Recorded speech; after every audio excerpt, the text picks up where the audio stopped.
Welcome to Zwida Media. If you're new to this channel, please subscribe. Don't forget to like, comment, and share. Here's a new video for today. Enjoy.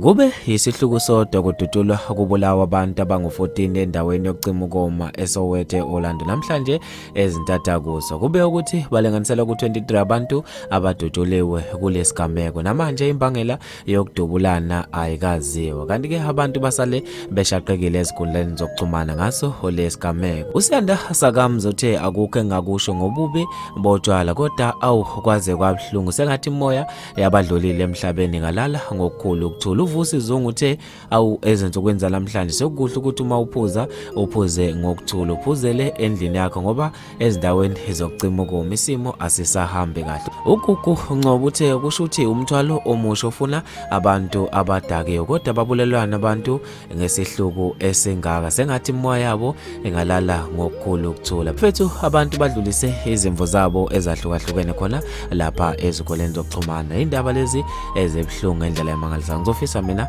ukwazi ukubhala kwakho khona lapha kwi-comment section ngalolu daba. Mina nje ntathela YouTube sengiphuma kanje ngithi awungibambe evidweni elandelayo.